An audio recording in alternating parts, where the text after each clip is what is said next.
ಮಾತ್ರ ಪಕ್ಷ ನೆಕ್ಸ್ಟ್ ಕೂಡ ಅವ್ರು ನಿವೃತ್ತಿ ಆದರೂ ಪಕ್ಷದಲ್ಲೇ ಇರಬೇಕು ಅಷ್ಟೊಂದು ಅನಿವಾರ್ಯತೆ ಇದೆಯಾ ಸರ್?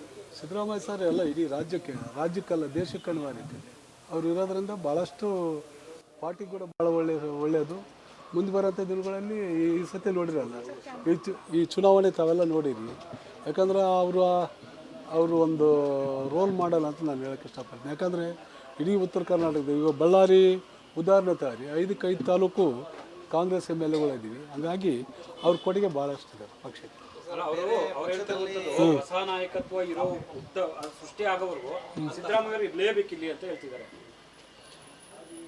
ಅದು ಪಾರ್ಟಿ ಹೈಕಮಾಂಡ್ ನಿರ್ಧಾರ ಮಾಡ್ತಿತ್ತು. ನಾವು ಅದ್ರ ಬಗ್ಗೆ ಏನು ಮಾತಾಡೋಕ್ಕೆ ಬರಲ್ಲ. ಯಾಕಂದರೆ ಅವ್ರ ಸ್ವಂತ ಹೇಳಿಕೆ ಇದ್ರ ಬಗ್ಗೆ ನಾನು ಏನು ಮಾತಾಡೋಕ್ಕೆ ಇಷ್ಟ. ಅಲ್ಲ ಸರ್, ಈಗ ಸಿದ್ದರಾಮಯ್ಯವರನ್ನ ಹೊರತುಪಡಿಸಿ ಬೇರೆ ನಾಯಕರು ಕಾಂಗ್ರೆಸ್ ಪಕ್ಷದಲ್ಲಿ ಸ್ಟ್ರಾಂಗ್ ಆಗಿಲ್ವಾ ಅಂತ?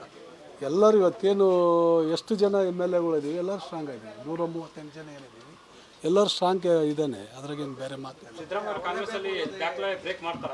ಯಾವುದು ದೇವರಾಜ್ ಅವರ ದಾಖಲೆ ಬ್ರೇಕ್ ಮಾಡ್ತಾರ? ಅದು ಪಾರ್ಟಿ ಮತ್ತು ಹೈಕಮಾಂಡ್ ನಿರ್ಧಾರ ಮಾಡ್ತಾರೆ. ಪರಮೇಶ್ವರ್ ಹೇಳಿದ್ದಾರೆ ದಾಖಲೆ ಬ್ರೇಕ್ ಮಾಡಲಿ ಅಂತ ನಾವು ಅಲ್ಲ ಇರ್ಬೋದು, ಅಲ್ಲ ಒಳ್ಳೇದಲ್ಲ, ಆದರೂ ಕೂಡ ಒಳ್ಳೇದಲ್ಲ. ಅದ್ರಾಗೇನು ತಪ್ಪೈತಿ? ಹೈಕಮಾಂಡ್ ಒಪ್ಪಿ 5 ವರ್ಷಗಳ ಕಾಲ ನೀವು ಮುಂದುವರಿ ಅಂದರೆ 100% ಸಾಹೇಬ್ರೆ ಮುಂದುವರಿತಾರೆ. ಅದ್ರಾಗೇನೈತಿ? ಗಣೇಶ್ ಅವ್ರ ಬೆಂಬಲ ಸಿದ್ದರಾಮಯ್ಯ ಅವ್ರಿಗೆ ಇರುತ್ತೆ. ಎಲ್ಲರೂ ಟೋಟಲ್ ಇಡೀ ಕಾಂಗ್ರೆಸ್ ಪಕ್ಷದ ಎಲ್ಲ MLAಗಳು ಸಾಹೇಬ್ರಿಗೆ ಬೆಂಬಲ ಇದ್ದೀವಿ. ಹೈಕಮಾಂಡ್ ಏನು ನಿರ್ಧಾರ ಮಾಡ್ತೈತಿ ಅದ್ರ ಕೂಡ ನಾವು ಬದ್ಧವಾಗಿದ್ದೀವಿ. ಈಗ ಗ್ಯಾರಂಟಿ ಯೋಜನೆಗಳಿಗೆ ಸಂಬಂಧಪಟ್ಟಂಗೆ ಈಗ ಒಂದಷ್ಟು ಇದಾಗ್ತಿದೆ. DK ಪ್ರಸಾದ್ ಅವರು ಹೇಳಿದ್ರೆ ಗ್ಯಾರಂಟಿ ನಂಬ್ಕೊಂಡು ಇದು ಮಾಡೋಕ್ಕಾಗಲ್ಲ. ಸತೀಶ್ ಜಾರಕಿಹೊಳಿ ಅವರು ಹೇಳಿದ್ದಾರೆ ಬರೀ ಗ್ಯಾರಂಟಿಗಳಿಂದ ಮಾತ್ರ ನಾವು ಗೆದ್ದಿಲ್ಲ, ಬೇರೆದನ್ನು ಇಟ್ಕೊಂಡು ನಾವು ಪಕ್ಷ ಸಂಘಟನೆ ಮಾಡ್ಬೇಕು ಅಂತ ಹೇಳ್ತಿದ್ದಾರೆ. ನಿಜ ಹೇಳಿದ್ದು. ಯಾಕಂದರೆ ಕಳೆದ 5 ವರ್ಷಗಳ ಹಿಂದೆ BJP ಸರ್ಕಾರ ಏನೇನು ಮಾಡ್ತಾ ಅಂತ ತಮಗೆಲ್ಲ ಗೊತ್ತೈತಿ. ಇವತ್ತು ಗ್ಯಾರಂಟಿಗಳು ಸಿಟಿ ಭಾಗದಲ್ಲಿ ಅನುಕೂಲ ಆಗಿಲ್ಲ ಅಂದರೂ ಕೂಡ ನಮಗೆ ಗ್ರಾಮೀಣ ಭಾಗದ ಅನೇಕ ಬಡವರಿಗೆ ಗ್ಯಾರಂಟಿ ಭಾಳಷ್ಟು ವರದಾನ ಆಗಿದೆ. ಯಾಕಂದರೆ ಅನೇಕ ನಮ್ಮದು ಕಂಪ್ಲಿ ವಿಧಾನಸಭಾ ಕ್ಷೇತ್ರ ಟೋಟಲ್ ಗ್ರಾಮೀಣ ಭಾಗ. ಇಂಥಲ್ಲಿ ಬಡವರು ಭಾಳಷ್ಟು ಹಳ್ಳಿಗಳಲ್ಲಿ ನಾವು ಅಟೆಂಡ್ ಮಾಡಿದಾಗ ನಿಜವಾಗಿ ಸಿದ್ದರಾಮಯ್ಯ ಸರ್ ಒಳ್ಳೆ ಕೆಲಸ ಮಾಡಿದ್ರು. ಹಂಗಾಗಿ ನಮಗೆ 2,000 ರೂಪಾಯಿ ಕೊಡೋದ್ರಿಂದ ಆರ್ಥಿಕವಾಗಿ ನಮಗೆ ಕೂಡ ಭಾಳಷ್ಟು ಅನುಕೂಲ ಆಗ್ತೈತೆ ಅಂತ ಭಾಳಷ್ಟು ಜನಗಳು. ಅಭಿವೃದ್ಧಿ ಕೆಲಸಗಳಿಗೆ ಅನುದಾನ ಇಲ್ಲ ಅಂತ ಶಾಸಕರು ಹೇಳ್ತಿದ್ದಾರೆ. ಇವಾಗ ನೀವು ಕಂಪ್ಲಿ ವಿಧಾನಸಭಾ ಕ್ಷೇತ್ರದ ಡೀಟೇಲ್ಸ್ ತೆಗಿಸ್ತೀರಿ. ಇವಾಗ ಏನು 1.5 ವರ್ಷ ಏನಿದೆ, 2 ವರ್ಷದಲ್ಲಿ ಸುಮಾರು ನಮಗೆ ಕಡಿಮೆ ಅಂದರೂ ಕೂಡ ಒಂದು 800 ಕೋಟಿ ರೂಪಾಯಿ ಮೇಲೆ ದಾಟಿರ್ಬೋದು. ಬರೀ ರಸ್ತೆದೇ ಒಂದು 300-400 ಕೋಟಿ ರೂಪಾಯಿ ಅಂದರೆ ಅನುದಾನ ಎಲ್ಲೆಲ್ಲ ಬಂತಿದ್ದು. ಈ ಅನುದಾನ ಗೌರ್ಮೆಂಟ್ ಕೊಟ್ಟಾಗಲ್ಲ ಬರೋಕ್ಕೆ. ಇವಾಗ ಅನೇಕ ಜನಗಳು ನಮ್ಮ KMRC, DMF, ಸ್ಟೇಟ್ ಗೌರ್ಮೆಂಟು ಅನೇಕ ಅನುದಾನಗಳು ಕೊಟ್ಟಿದ್ವಿ. ಸುಮಾರು ಇವಾಗ ನಮಗೆ ಕಡಿಮೆ ಅಂದರೂ ಕೂಡ ಒಂದು 150-200 ಕಿಲೋಮೀಟ್ರ್ ಬರೀ ರಸ್ತೆ ಮಾಡಾಕತ್ತೀವಿ. ಹಾಸ್ಟೆಲ್ಗಳಾಗ್ಯಾವ. ಮೊರಾರ್ಜಿ ದೇಸಾಯಿ ನೋಡಿರಿ, ನಾನು ಹೇಳೋದಷ್ಟೇ, ನಮಗೆ ಭಾಳಷ್ಟು ಅವಶ್ಯಕತೆ ಇರೋಂಥ ಇವಾಗ ನಮಗೆ ಕಂಪ್ಲಿ ವಿಧಾನಸಭಾ ಕ್ಷೇತ್ರದಲ್ಲಿ ಒಂದು ಹಾಸ್ಟೆಲ್ ಇದ್ದದ್ದಲ್ಲ. ಇವಾಗ ಮೊನ್ನೆ ಕ್ಯಾಬಿನೆಟ್ ಅಪ್ರೂವಲ್ ಆಗಿ 32 ಕೋಟಿ ರೂಪಾಯಿ ಆ ಹಾಸ್ಟೆಲ್ಗಳು ಅಪ್ರೂವಲ್ ಆಗ್ಯಾವ. 106 ಕೋಟಿ ರೂಪಾಯಿ ಬರೀ ಹಾಸ್ಟೆಲ್ಗೆ ತಗೊಂಬಕತ್ತೀವಿ. 200-300 ಕೋಟಿ ರಸ್ತೆಗಳಿಗೆ ತಗೊಂಬಕತ್ತೀವಿ. ಇದೆಲ್ಲ ಗೌರ್ಮೆಂಟ್ ಕೊಟ್ಟಿದ್ದಲ್ಲ ನಮಗೆ. ಈಗ KPCC ಅಧ್ಯಕ್ಷರು ಬದಲಾವಣೆ ಆಗಬೇಕು, ಸತೀಶ್ ಜಾರಕಿಹೊಳಿ ಅಲ್ಲಿಗೆ ಬರಬೇಕು ಅಂತೇಳಿ ಶುರುವಾಗಿದೆ ಸರ್. ಅಲ್ಲೇ 1 ತಿಂಗಳಾಯಿತು ಚರ್ಚೆ ಶುರುವಾಗಿದೆ. KN ರಾಜಣ್ಣವರು, ಸತೀಶ್ ಜಾರಕಿಹೊಳಿ ಅವರು ಅವ್ರ ವೈಯಕ್ತಿಕ ನಿರ್ಧಾರಗಳ ಬಗ್ಗೆ ನಾನು ಏನು ಮಾತಾಡೋಕ್ಕೆ ಹೋಗಲ್ಲ. ನಾನು ಪಕ್ಷ ನಮ್ಮನ್ನು ಭಾಳಷ್ಟು ಕಷ್ಟದಲ್ಲಿ ಟಿಕೆಟ್ ಕೊಟ್ಟು MLA ಮಾಡಿದ್ವಿ. ಹಂಗಾಗಿ ಹೈಕಮಾಂಡ್ ಏನು ನಿರ್ಧಾರ ಮಾಡ್ತಿತ್ತು ಅದು ಬಂದು ಮಾಡಿದ್ವಿ. Thank you. ಇದ್ರೆ ಮಾತ್ರ ಪಕ್ಷ ನೆಕ್ಸ್ಟ್ ಕೂಡ ಅವ್ರು ನಿವೃತ್ತಿ ಆದರೂ ಪಕ್ಷದಲ್ಲೇ ಇರಬೇಕು ಅಷ್ಟೊಂದು ಅನಿವಾರ್ಯತೆ ಇದೆಯಾ ಸರ್? ಸಿದ್ದರಾಮಯ್ಯ ಸರ್ ಎಲ್ಲ ಇಡೀ ರಾಜ್ಯಕ್ಕಲ್ಲ ದೇಶಕ್ಕೆ ಅನಿವಾರ್ಯತೆ ಅವ್ರು ಇರೋದ್ರಿಂದ ಭಾಳಷ್ಟು ಪಾರ್ಟಿ ಕೂಡ ಭಾಳ ಒಳ್ಳೆಯದು. ಮುಂದೆ ಬರೋಂಥ ದಿನಗಳಲ್ಲಿ ಈ ಸತಿ ನೋಡಿರಲ್ಲ, ಈ ಚುನಾವಣೆ ತಾವೆಲ್ಲ ನೋಡಿರಿ. ಯಾಕಂದರೆ ಅವರು ಒಂದು ರೋಲ್ ಮಾಡಲ್ಲ ಅಂತ ನಾನು ಹೇಳೋಕ್ಕೆ ಇಷ್ಟಪಡ್ತೀನಿ. ಯಾಕಂದರೆ ಇಡೀ ಉತ್ತರ ಕರ್ನಾಟಕದ ಇವಾಗ ಬಳ್ಳಾರಿ ಉದಾಹರಣೆ ತಗೊಳ್ಳಿ, 5 ತಾಲೂಕು ಕಾಂಗ್ರೆಸ್ MLAಗಳಿದ್ದೀವಿ. ಹಾಗಾಗಿ ಅವ್ರ ಕೊಡುಗೆ ಭಾಳಷ್ಟಿದೆ ಪಕ್ಷಕ್ಕೆ. ಹೊಸ ನಾಯಕತ್ವ ಇರೋ ಸೃಷ್ಟಿ ಆಗೋವರೆಗೂ ಸಿದ್ದರಾಮಯ್ಯ ಇರಲೇಬೇಕಿಲ್ಲಿ ಅಂತ ಹೇಳ್ತಿದ್ದಾರೆ.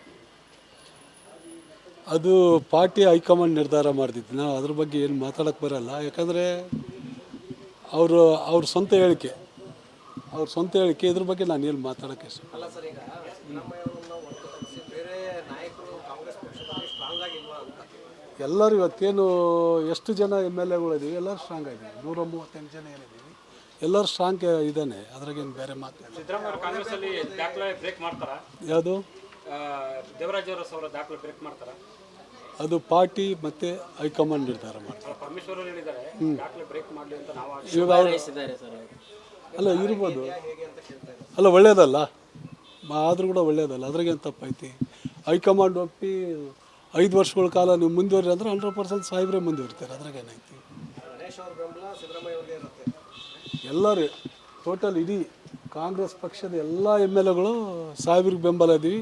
ಹೈಕಮಾಂಡ್ ಏನು ನಿರ್ಧಾರ ಮಾಡ್ತೈತಿ ಅದ್ರ ಕೂಡ ನಾವು ಬದ್ಧವಾಗಿದ್ದೀವಿ. ಈಗ ಗ್ಯಾರಂಟಿ ಯೋಜನೆಗಳಿಗೆ ಸಂಬಂಧಪಟ್ಟಂಗೆ ಈಗ ಒಂದಷ್ಟು ಇದಾಗ್ತಿದೆ. BK ಪ್ರಸಾದ್ ಅವರು ಹೇಳಿದ್ರೆ ಗ್ಯಾರಂಟಿ ನಂಬ್ಕೊಂಡು ಇದು ಮಾಡೋಕ್ಕಾಗಲ್ಲ. ಸೊ ಸತೀಶ್ ಜಾರಕಿಹೊಳಿ ಅವರು ಹೇಳಿದ್ದಾರೆ ಬರೀ ಗ್ಯಾರಂಟಿಗಳಿಂದ ಮಾತ್ರ ನಾವು ಗೆದ್ದಿಲ್ಲ, ಬೇರೆದನ್ನು ಇಟ್ಕೊಂಡು ನಾವು ಪಕ್ಷ ಸಂಘಟನೆ ಮಾಡ್ಬೇಕು ಅಂತ ಹೇಳ್ತಿದ್ದಾರೆ. ನಿಜ ಹೇಳಿದ್ದು, ಯಾಕಂದರೆ ಕಳೆದ 5 ವರ್ಷಗಳ ಹಿಂದೆ BJP ಸರ್ಕಾರ ಏನೇನು ಮಾಡ್ತಾ ಅಂತ ತಮಗೆಲ್ಲ ಗೊತ್ತೈತಿ. ಇವತ್ತು ಗ್ಯಾರಂಟಿಗಳು ಸಿಟಿ ಭಾಗದಲ್ಲಿ ಅನುಕೂಲ ಆಗಿಲ್ಲ ಅಂದರೂ ಕೂಡ ನಮಗೆ ಗ್ರಾಮೀಣ ಭಾಗದ ಅನೇಕ ಬಡವರಿಗೆ ಗ್ಯಾರಂಟಿ ಭಾಳಷ್ಟು ವರದಾನ ಆಗಿದೆ. ಯಾಕಂದರೆ ಅನೇಕ ನಮ್ಮದು ಕಂಪ್ಲಿ ವಿಧಾನಸಭಾ ಕ್ಷೇತ್ರ ಟೋಟಲ್ ಗ್ರಾಮೀಣ ಭಾಗ. ಇಂಥಲ್ಲಿ ಬಡವರು ಭಾಳಷ್ಟು ಹಳ್ಳಿಗಳಲ್ಲಿ ನಾವು ಅಟೆಂಡ್ ಮಾಡಿದಾಗ ನಿಜವಾಗಿ ಸಿದ್ದರಾಮಯ್ಯ ಸರ್ ಒಳ್ಳೆ ಕೆಲಸ ಮಾಡಿದ್ರು. ಹಂಗಾಗಿ ನಮಗೆ 2,000 ರೂಪಾಯಿ ಕೊಡೋದ್ರಿಂದ ಆರ್ಥಿಕವಾಗಿ ನಮಗೆ ಕೂಡ ಭಾಳಷ್ಟು ಅನುಕೂಲ ಆಗ್ತೈತೆ ಅಂತ ಭಾಳಷ್ಟು ಜನಗಳು. ಅಭಿವೃದ್ಧಿ ಕೆಲಸಗಳಿಗೆ ಅನುದಾನ ಇಲ್ಲ ಅಂತ ಶಾಸಕರು ಹೇಳ್ತಿದ್ದಾರೆ. ಇವಾಗ ನೀವು ಕಂಪ್ಲಿ ವಿಧಾನಸಭಾ ಕ್ಷೇತ್ರದ ಡೀಟೇಲ್ಸ್ ತೆಗಿಸ್ರಿ. ಇವಾಗ ಏನು 1.5 ವರ್ಷ ಏನಿದೆ, 2 ವರ್ಷದಲ್ಲಿ ಸುಮಾರು ನಮಗೆ ಕಡಿಮೆ ಅಂದರೂ ಕೂಡ ಒಂದು 800 ಕೋಟಿ ರೂಪಾಯಿ ಮೇಲೆ ದಾಟಿರ್ಬೋದು.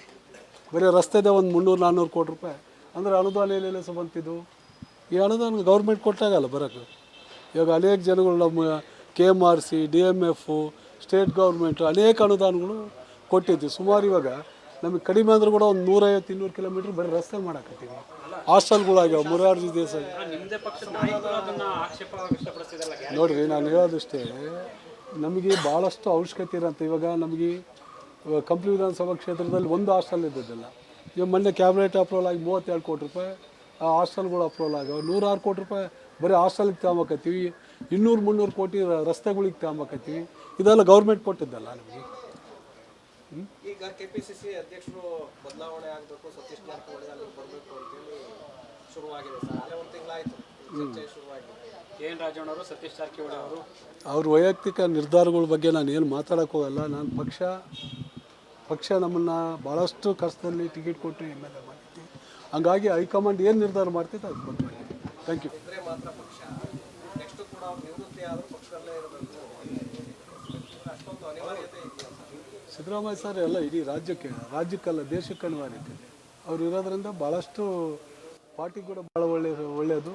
ಮುಂದೆ ಬರೋಂಥ ದಿನಗಳಲ್ಲಿ ಈ ಸತಿ ನೋಡಿರಲ್ಲ, ಈ ಚುನಾವಣೆ ತಾವೆಲ್ಲ ನೋಡಿರಿ. ಯಾಕಂದ್ರೆ ಅವರು ಒಂದು ರೋಲ್ ಮಾಡಲ್ ಅಂತ ನಾನು ಹೇಳೋಕ್ಕೆ ಇಷ್ಟಪಡ್ತೀನಿ. ಯಾಕಂದರೆ ಇಡೀ ಉತ್ತರ ಕರ್ನಾಟಕದ ಈಗ ಬಳ್ಳಾರಿ ಉದಾಹರಣೆ ತಗೊಳ್ಳಿ, 5 ತಾಲೂಕು ಕಾಂಗ್ರೆಸ್ MLAಗಳಿದ್ದೀವಿ. ಹಂಗಾಗಿ ಅವ್ರ ಕೊಡುಗೆ ಭಾಳಷ್ಟು ಇದೆ ಪಕ್ಷಕ್ಕೆ. ಹೊಸ ನಾಯಕತ್ವ ಇರೋ ಸೃಷ್ಟಿ ಆಗೋವರೆಗೂ ಸಿದ್ದರಾಮಯ್ಯ ಇರಲೇಬೇಕಿಲ್ಲಿ ಅಂತ ಹೇಳ್ತಿದ್ದಾರೆ. ಅದು ಪಾರ್ಟಿ ಹೈಕಮಾಂಡ್ ನಿರ್ಧಾರ ಮಾಡ್ತಿತ್ತು. ನಾವು ಅದ್ರ ಬಗ್ಗೆ ಏನು ಮಾತಾಡೋಕ್ಕೆ ಬರೋಲ್ಲ. ಯಾಕಂದರೆ ಅವ್ರ ಸ್ವಂತ ಹೇಳಿಕೆ ಇದ್ರ ಬಗ್ಗೆ ನಾನು ಏನು ಮಾತಾಡೋಕ್ಕೆ ಇಷ್ಟ. ಅಲ್ಲ ಸರ್, ಈಗ ಸಿದ್ದರಾಮಯ್ಯ ಅವರನ್ನ ಹೊರತುಪಡಿಸಿ ಬೇರೆ ನಾಯಕರು ಕಾಂಗ್ರೆಸ್ ಪಕ್ಷದಲ್ಲಿ ಸ್ಟ್ರಾಂಗ್ ಆಗಿಲ್ವಾ ಅಂತ. ಎಲ್ಲರೂ ಇವತ್ತೇನು ಎಷ್ಟು ಜನ MLAಗಳಿದ್ದೀವಿ ಎಲ್ಲರೂ ಸ್ಟ್ರಾಂಗ್ ಆಗಿದ್ದೀವಿ. 138 ಜನ ಏನಿದ್ದೀವಿ, ಎಲ್ಲರೂ ಸ್ಟ್ರಾಂಗ್ ಇದ್ದಾನೆ. ಅದ್ರಾಗೇನು ಬೇರೆ ಮಾತು. ಸಿದ್ದರಾಮಯ್ಯ ಕಾಂಗ್ರೆಸ್ ಅಲ್ಲಿ ದಾಖಲೆ ಬ್ರೇಕ್ ಮಾಡ್ತಾರ? ಯಾವುದು? ದೇವರಾಜ್ ಅವರ ದಾಖಲೆ ಬ್ರೇಕ್ ಮಾಡ್ತಾರ? ಅದು ಪಾರ್ಟಿ ಮತ್ತು ಹೈಕಮಾಂಡ್ ನಿರ್ಧಾರ ಮಾಡ್ತಾರೆ. ಪರಮೇಶ್ವರ್ ಅವರು ಹೇಳಿದ್ದಾರೆ ದಾಖಲೆ ಬ್ರೇಕ್ ಮಾಡಲಿ ಅಂತ ನಾವು ಅಲ್ಲ ಇರ್ಬೋದು, ಅಲ್ಲ ಒಳ್ಳೇದಲ್ಲ, ಆದರೂ ಕೂಡ ಒಳ್ಳೇದಲ್ಲ, ಅದ್ರಾಗೇನು ತಪ್ಪೈತಿ. ಹೈಕಮಾಂಡ್ ಒಪ್ಪಿ 5 ವರ್ಷಗಳ ಕಾಲ ನೀವು ಮುಂದುವರಿ ಅಂದರೆ 100% ಸಾಹೇಬ್ರೆ ಮುಂದುವರಿತಾರೆ, ಅದ್ರಾಗೇನೈತಿ. ಗಣೇಶ್ ಅವ್ರ ಬೆಂಬಲ ಸಿದ್ದರಾಮಯ್ಯ ಅವ್ರಿಗೆ ಇರುತ್ತೆ. ಎಲ್ಲರೂ ಟೋಟಲ್ ಇಡೀ ಕಾಂಗ್ರೆಸ್ ಪಕ್ಷದ ಎಲ್ಲ MLAಗಳು ಸಾಹೇಬ್ರಿಗೆ ಬೆಂಬಲ ಇದ್ದೀವಿ. ಹೈಕಮಾಂಡ್ ಏನು ನಿರ್ಧಾರ ಮಾಡ್ತೈತಿ ಅದ್ರ ಕೂಡ ನಾವು ಬದ್ಧವಾಗಿದ್ದೀವಿ. ಈಗ ಗ್ಯಾರಂಟಿ ಯೋಜನೆಗಳಿಗೆ ಸಂಬಂಧಪಟ್ಟಂಗೆ ಈಗ ಒಂದಷ್ಟು ಇದಾಗ್ತಿದೆ. BK ಪ್ರಸಾದ್ ಅವರು ಹೇಳಿದ್ರೆ ಗ್ಯಾರಂಟಿ ನಂಬ್ಕೊಂಡು ಇದು ಮಾಡೋಕ್ಕಾಗಲ್ಲ. ಸೊ ಸತೀಶ್ ಜಾರಕಿಹೊಳಿ ಅವರು ಹೇಳಿದ್ದಾರೆ ಬರೀ ಗ್ಯಾರಂಟಿಗಳಿಂದ ಮಾತ್ರ ನಾವು ಗೆದ್ದಿಲ್ಲ, ಬೇರೆದನ್ನು ಇಟ್ಕೊಂಡು ನಾವು ಪಕ್ಷ ಸಂಘಟನೆ ಮಾಡ್ಬೇಕು ಅಂತ ಹೇಳ್ತಿದ್ದಾರೆ. ನಿಜ ಹೇಳಿದ್ದು, ಯಾಕಂದರೆ ಕಳೆದ 5 ವರ್ಷಗಳ ಹಿಂದೆ BJP ಸರ್ಕಾರ ಏನೇನು ಮಾಡ್ತಾ ಅಂತ ತಮಗೆಲ್ಲ ಗೊತ್ತೈತಿ. ಇವತ್ತು ಗ್ಯಾರಂಟಿಗಳು ಸಿಟಿ ಭಾಗದಲ್ಲಿ ಅನುಕೂಲ ಆಗಿಲ್ಲ ಅಂದರೂ ಕೂಡ ನಮಗೆ ಗ್ರಾಮೀಣ ಭಾಗದ ಅನೇಕ ಬಡವರಿಗೆ ಗ್ಯಾರಂಟಿ ಭಾಳಷ್ಟು ವರದಾನ ಆಗಿದೆ. ಯಾಕಂದರೆ ಅನೇಕ ನಮ್ಮದು ಕಂಪ್ಲಿ ವಿಧಾನಸಭಾ ಕ್ಷೇತ್ರ ಟೋಟಲ್ ಗ್ರಾಮೀಣ ಭಾಗ. ಇಂಥಲ್ಲಿ ಬಡವರು ಭಾಳಷ್ಟು ಹಳ್ಳಿಗಳಲ್ಲಿ ನಾವು ಅಟೆಂಡ್ ಮಾಡಿದಾಗ ನಿಜವಾಗಿ ಸಿದ್ದರಾಮಯ್ಯ ಸರ್ ಒಳ್ಳೆ ಕೆಲಸ ಮಾಡಿದ್ರು. ಹಂಗಾಗಿ ನಮಗೆ 2,000 ರೂಪಾಯಿ ಕೊಡೋದ್ರಿಂದ ಆರ್ಥಿಕವಾಗಿ ನಮಗೆ ಕೂಡ ಭಾಳಷ್ಟು ಅನುಕೂಲ ಆಗ್ತೈತೆ ಅಂತ ಭಾಳಷ್ಟು ಜನಗಳು. ಅಭಿವೃದ್ಧಿ ಕೆಲಸಗಳಿಗೆ ಅನುದಾನ ಇಲ್ಲ ಅಂತ ಶಾಸಕರು ಹೇಳ್ತಿದಾರಲ್ಲ. ಇವಾಗ ನೀವು ಕಂಪ್ಲಿ ವಿಧಾನಸಭಾ ಕ್ಷೇತ್ರದ ಡೀಟೇಲ್ಸ್ ತೆಗಿಸ್ರಿ. ಇವಾಗ ಏನು 1.5 ವರ್ಷ ಏನಿದೆ 2 ವರ್ಷದಲ್ಲಿ ಸುಮಾರು ನಮಗೆ ಕಡಿಮೆ ಅಂದರೂ ಕೂಡ ಒಂದು 800 ಕೋಟಿ ರೂಪಾಯಿ ಮೇಲೆ ದಾಟಿರ್ಬೋದು.